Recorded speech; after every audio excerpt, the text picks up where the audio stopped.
Então, na aula de hoje eu vou falar de avaliação postural e nós vamos entrar em duas etapas da avaliação postural. A primeira, que a gente identifica os desvios, e a segunda, que a gente identifica o que causa esses desvios posturais. O objetivo da aula de hoje é complementar o conhecimento que você já tem sobre avaliação postural. Primeiro é o conceito do que é postura. Postura é a posição e orientação dos segmentos corporais em relação uns aos outros e em relação à linha da gravidade. A gente considera má postura quando o indivíduo não apresenta na vista lateral a linha de gravidade passando pelo lóbulo da orelha, articulação do ombro, articulação do quadril, anterior à articulação do joelho e anterior aos maléolos. E numa vista anterior, no plano frontal, a linha de gravidade ela tem que dividir os segmentos em lado direito e esquerdo de forma igual. Então, nós consideramos uma má postura quando não há o alinhamento do corpo em relação a essa linha da gravidade. Então, essa postura ideal, ela foi descrita por Kendall e ela tem essa definição e essa comparação com relação à linha de gravidade.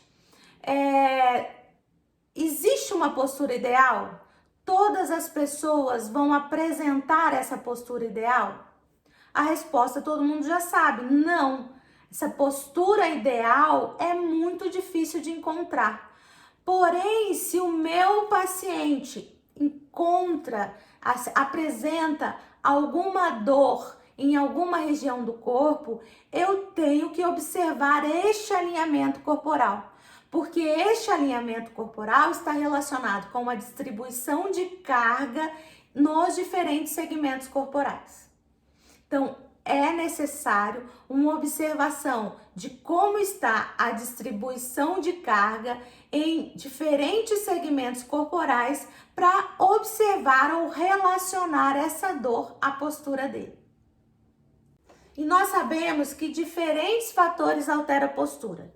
Fatores estruturais como escoliose, frouxidão ligamentar, uma discrepância de membros, uma vértebra a mais, uma costela a mais, altera a postura dos nossos pacientes. Fatores como a idade, a criança vai ter uma postura diferente do adulto, que é diferente do idoso. Fatores fisiológicos, dor, cansaço, gravidez altera a postura. Fatores patológicos como artrite reumatoide, mau alinhamento pós-fratura, uma redução ou um aumento do tônus muscular, osteoporose, menopausa, todos esses são fatores que vão alterar a postura corporal. Fatores ocupacionais como sedentarismo, posturas adotadas durante as atividades de vida diária ou atividades profissionais, até mesmo atividades esportivas alteram a postura. Fatores comportamentais como frio e calor, além de fatores culturais, sociais, né? Uma pessoa, um oriental vai ter uma postura diferente de nós ocidentais, além de fatores emocionais, a timidez, a pessoa introvertida ou uma pessoa extrovertida, ela vai ter uma postura diferente uns dos outros. E por que eu avalio a postura do paciente? Porque eu, fisioterapeuta, vou me preocupar em avaliar a postura do paciente. Eu avalio porque essas alterações posturais podem estar relacionadas, estão relacionadas à sobrecarga mecânica. Então, se eu tenho um paciente que tem uma anteriorização de cabeça, a cervical dele está recebendo cargas de forma diferente. Então, se eu tenho um alinhamento dessa estrutura, a sobrecarga na região cervical, ela é recebida de uma forma diferente. Se eu tenho alterações desse alinhamento, eu posso estar alterando a distribuição de carga, não só em cervical, mas em torácica, em região lombar, até mesmo no joelho e pés. ou vice-versa. Se eu tenho uma alteração nos pés, eu posso estar alterando a sobrecarga mecânica que o meu tornozelo, meu joelho, meu quadril, minha lombar, minha torácica está recebendo. Ou seja, resumidamente, o corpo está recebendo cargas de forma diferente e isso pode estar relacionado com a dor que ele apresenta. A avaliação postural é parte da avaliação do fisioterapeuta, ela complementa a avaliação que o fisioterapeuta faz no paciente. Ela não dá respostas por si só, ela tem que vir acompanhada com avaliação da força muscular, a avaliação da amplitude de movimento muscular, a avaliação de encurtamento muscular. Então, há uma série de avaliações que complementam a avaliação postural ou vice-versa. Então, nós vamos ter N perguntas e N observações para fazer durante a avaliação postural. Nós vamos observar a posição, o peso corporal, se está igualmente distribuído entre os membros inferiores. Vai observar os alinhamentos entre ombro, quadril, joelho, tornozelo e assim sucessivamente. Nós vamos observar os alinhamentos das partes. Os segmentos estão alinhados em relação uns aos outros? A cabeça está no centro do tórax? O tórax está no centro da pelve? Os membros estão alinhados em relação ao corpo? Os ossos estão em formatos normais? Apresentam-se, as articulações apresentam-se em posição neutra ou mal alinhada? As articulações se apresentam com edema? Os músculos, como é que está a massa muscular? Nós vamos comparar um lado em relação ao outro e um músculo em relação ao outro. Nós vamos observar se há hipertrofia, atrofia, se apresenta aumento ou redução do tônus muscular, se a pele está inflamada, se tem descoloração, se tem ressecamento. Como é que é a atitude do paciente? O paciente se apresenta relaxado ou ele está tenso naquela postura? Então, esses são as diferentes perguntas que nós vamos fazer quando o nosso paciente está na frente da gente para a gente avaliar. Então, durante a avaliação postural, nós vamos observar o paciente numa vista anterior, posterior, lateral direita e lateral esquerda. Numa vista anterior, nós vamos observar o alinhamento da cabeça. A cabeça, ela pode estar inclinada para a direita ou para a esquerda e ela pode estar rodada para a direita ou para a esquerda. Os ombros, nós vamos observar o alinhamento entre o acrômio direito e o acrômio esquerdo. Na pelve, nós vamos observar o alinhamento das cristas ilíacas do lado direito em relação ao esquerdo. No joelho, nós vamos observar se esse joelho está valgo ou varo, se ele está rodado interno ou externo. Vamos observar também se a patela está elevada, medializada ou lateralizada. Nos tornozelos, nós vamos observar o alinhamento entre os maléolos e vamos observar se há um desabamento do maléolo interno. Na vista posterior, nós vamos observar novamente a inclinação da cabeça, se ela está inclinada para a direita ou para a esquerda, e a rotação, se ela está rodada para a direita ou para a esquerda. Nós vamos observar o alinhamento das vértebras cervicais. Nós vamos observar novamente o alinhamento dos ombros por meio do acrômio. Nós vamos observar as escápulas, se elas estão abduzidas, rodadas, elevadas. Nós vamos observar a distância entre a borda medial da escápula e os processos espinhosos das vértebras torácicas. Nós vamos observar o alinhamento dos processos espinhosos das vértebras torácicas. Nós vamos observar o alinhamento dos processos espinhosos das vértebras lombares. Vamos observar novamente o alinhamento das cristas ilíacas. Os joelhos, se eles estão valgo ou rodado interno e externo. E nós vamos observar o alinhamento do calcanhar para observar se eles estão em valgo, varo ou alinhados, em posição neutra. E numa vista lateral, nós vamos observar a posição da cabeça, se ela está inclinada anterior ou não.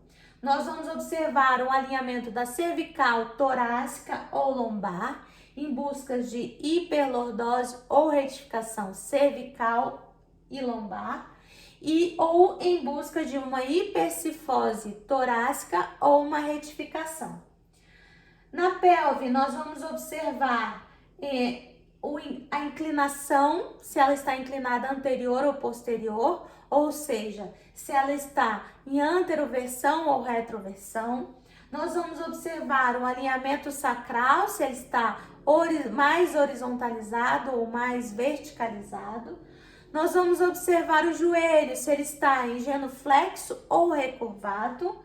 E vamos observar o alinhamento do tornozelo e principalmente o arco plantar, se esse pé está plano ou cavo.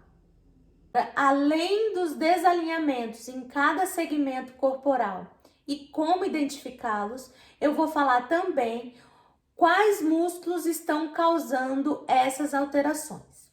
Então, na cervical, numa vista posterior, nós vamos observar o alinhamento dos processos mastóides, um em relação ao outro, que nesse caso o processo mastóide esquerdo está mais baixo do que o direito, demonstrando uma inclinação da cabeça para o lado esquerdo. Quem está causando essa inclinação da cabeça para o lado esquerdo são os encurtamentos dos músculos escalenos, esternocleidomastóide, fibras superiores do trapézio e músculo levantador do ângulo superior da escápula do lado esquerdo.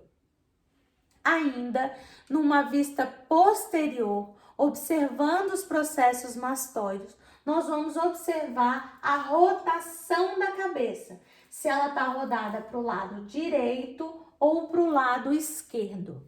Nesse caso, a cabeça apresenta uma rotação para o lado esquerdo, provocada pelo encurtamento dos músculos esternocleidomastóide do lado esquerdo, escalenos do lado contralateral, ou seja, do lado direito, e dos músculos paravertebrais do lado esquerdo. Ainda numa vista posterior, nós vamos palpar os processos espinhosos das vértebras cervicais e observar se há alguma inclinação para o lado direito ou esquerdo, demonstrando uma escoliose cervical. Em caso de escoliose cervical, os músculos paravertebrais cervicais estarão encurtados. Ainda na cervical, numa vista lateral, nós vamos observar a relação do lóbulo da orelha e do ombro e do lóbulo da orelha em relação à linha de gravidade. E vamos observar se essa cabeça está em posição neutra ou se ela está inclinada anterior ou anteriorizada. Em caso de anteriorização de cabeça, os músculos encurtados serão os escalenos e o músculo esternocleidomastóide, bem como a fraqueza dos músculos trapézio e paravertebrais. Ainda na cervical, numa vista lateral, palpando os processos espinhosos das vértebras cervicais, nós vamos observar o ângulo de lordose cervical. Se essa cervical estiver em hiperlordose, os músculos encurtados são os músculos paravertebrais cervicais. No caso de uma retificação cervical, os músculos encurtados são o longo do pescoço. Por fim, ainda na região cervical, vocês vão observar se o paciente de vocês, numa vista lateral, apresenta uma proeminência da região torácica alta, que a gente chama proeminência de T1. Essa proeminência de T1 só ocorre quando há um deslizamento anterior da vértebra C7. A vértebra C7 se desliza anterior e o que fica proeminente é essa região de torácica alta. Numa vista posterior, nós vamos observar o alinhamento entre os acrômios e verificar se há um ombro mais elevado que o outro. Um ombro mais elevado que o outro pode ser provocado por uma escoliose ou simplesmente pelo encurtamento das fibras superiores do músculo trapézio e do levantador do ângulo superior da escápula. Nós vamos observar também o alinhamento das escápulas, verificando a distância entre os processos transversos das vértebras torácicas e a borda lateral da escápula, que deve ser no máximo de 5 centímetros. Se essa distância estiver maior, isso significa uma abdução da escápula ou também chamada de protração. Se essa distância estiver menor, isso quer dizer uma adução da escápula ou também chamada de retração. Em caso de abdução da escápula, os músculos encurtados são o peitoral menor e fraqueza dos músculos romboides e trapézio.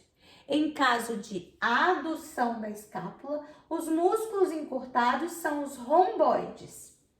Nós vamos verificar também se essas escápulas estão rodadas internas ou rodadas externas.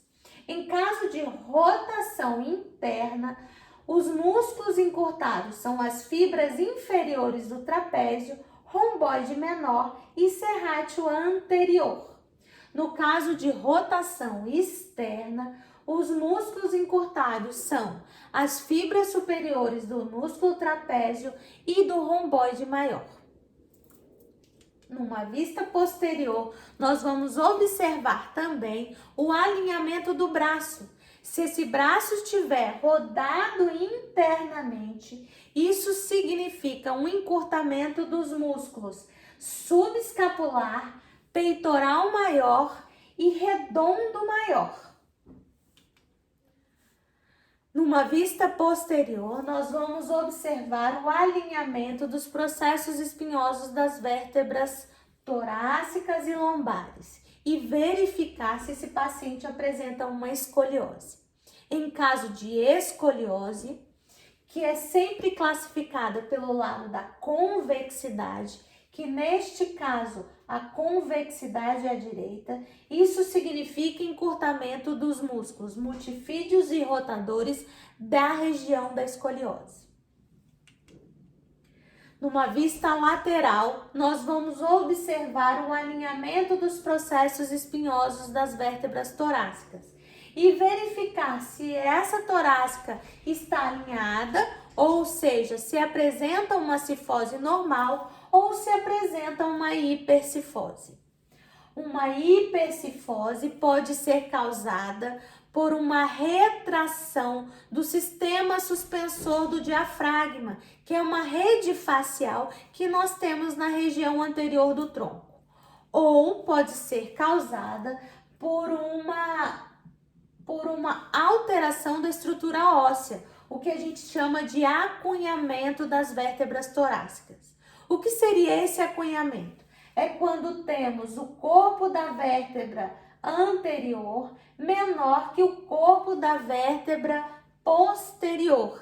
Isso faz com que a vértebra fique em forma de cunha e o paciente apresente uma hipercifose. Por fim, ainda na região torácica, numa vista anterior, nós vamos observar a rotação do tronco, se ele está rodado para a direita ou rodado para a esquerda.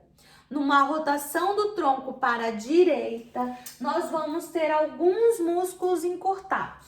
Então, nós temos aqui, os músculos oblíquo interno, oblíquo externo, psoas, eretor da espinha lombar e músculos rotadores cervicais. O músculo oblíquo interno, ele, numa rotação do tronco à direita, ele está encurtado à direita. Os outros estão encurtados à esquerda. Da mesma forma, numa rotação do tronco à esquerda, apenas o oblíquo interno à esquerda está encurtado. No lado contralateral, ou seja, do lado direito, teremos o encurtamento do oblíquo externo, do psoas, do eretor da espinha e dos músculos rotadores cervicais à direita, ou seja, do lado contralateral. Agora nós vamos para a região lombar. Nessa região nós vamos palpar os processos espinhosos das vértebras lombares e observar se ela está numa lordose lombar ou numa hiperlordose ou retificação. No caso de uma hiperlordose lombar, tanto os músculos posteriores como os anteriores estarão encurtados. Ou seja, na hiperlordose lombar, teremos o encurtamento dos músculos paravertebrais e ilho-psoas, bem como a fraqueza dos músculos abdominais. No caso de uma retificação lombar, nem o músculo posterior, nem o músculo anterior está encurtada. A retificação da região lombar é causada por uma retroversão pélvica, ou seja, a retificação lombar é consequência da retroversão pélvica. Ainda na região lombar, palpando os processos espinhosos, nós vamos observar se essa região possui ou não escoliose. Em caso de escoliose, os músculos multifídeos e rotadores estarão encurtados. Na pelve, numa vista posterior, nós vamos observar o alinhamento das cristas ilíacas e identificar se há uma obliquidade pélvica. No caso de uma obliquidade pélvica à esquerda, ou seja, em caso de a pelve direita estiver mais elevada em relação à esquerda, nós vamos ter os músculos quadrado lombar e paravertebrais à esquerda encurtados e os músculos adutores à direita também encurtados. No caso de rotação pélvica, numa rotação à direita, o músculo oblíquo externo à direita estará encurtado. Em caso de rotação à esquerda, o músculo oblíquo externo à esquerda estará encurtado. O que a gente tem que observar é se não há uma discrepância de membros. Em caso de discrepância de membros, o desalinhamento pélvico será provocado pelo membro mais curto que o outro. Algo interessante a se observar quando a gente tem rotação pélvica é a descarga de peso do nosso paciente. Quando você tem uma rotação pélvica direita, há uma maior descarga de peso na face plantar do pé direito. Quando você tem uma rotação pélvica esquerda, há uma maior descarga de peso na face plantar lateral à esquerda. Então, além dessa rotação pélvica, vocês podem observar também essa descarga de peso que o paciente apresenta.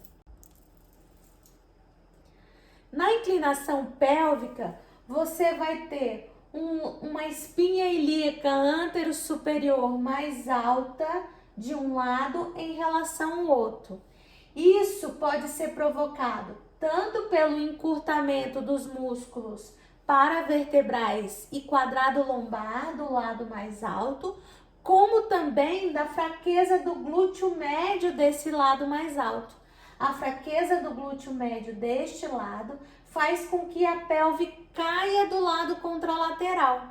Então, vai ser a junção tanto do encurtamento dos músculos quadrado lombar, paravertebrais e adutores contralateral, bem como fraqueza do glúteo médio do lado elevado. Avaliando a pelve numa vista lateral, nós vamos observar um alinhamento entre as espinhas ilíacas antero-superior e a espinha ilíaca póstero-inferior. Quando elas estiverem alinhadas, a pelve está em posição neutra. Quando a espinha ilíaca antero-superior estiver mais baixa do que a espinha ilíaca póstero e inferior, nós teremos uma anteroversão pélvica. E a anteroversão pélvica é causada pelo encurtamento do músculo ilíaco.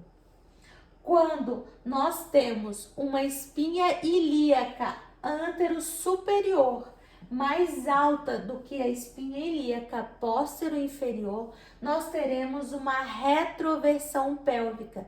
E a retroversão pélvica é causada pelo encurtamento do glúteo máximo e dos isquiotibiais. Lembrando que a retroversão pélvica pode ser tão grande que pode levar a uma retificação da coluna lombar. Nos joelhos, numa vista anterior, nós vamos observar se esses joelhos estão em posição alinhada, em valgo ou varo. Então, quando nós temos a aproximação entre os joelhos e o afastamento dos pés, eles estão em valgo. E o valgo é causado pelo encurtamento da banda iliotibial e do músculo bíceps femoral. No varo, nós temos o encurtamento do semitendinoso, do semimembranoso e do grácil, ou ele pode ser causado por uma estrutura óssea da tíbia mais arqueada. Ainda nos joelhos, nós vamos observar numa vista posterior se eles estão rodados internos ou rodados externos. No caso de uma rotação interna, nós temos encurtamento do glúteo mínimo, médio, adutores, pectíneo e grácil. Nós temos também numa rotação externa o encurtamento dos músculos glúteo máximo, glúteo médio, piriforme, obturadores e do sartório. Os joelhos, numa vista lateral, nós vamos observar se ele está alinhado ou se ele está em flexo ou recurvato. No caso de um genuflexo, o encurtamento será dos músculos isquiotibiais. No caso de geno recurvato, o encurtamento será do músculo solear e fraqueza do músculo quadríceps. E para terminar, nós vamos avaliar os pés. Nós vamos avaliar a região do calcâneo. Nós podemos traçar uma linha imaginária entre tíbia e calcâneo e observar essa relação desses dois segmentos.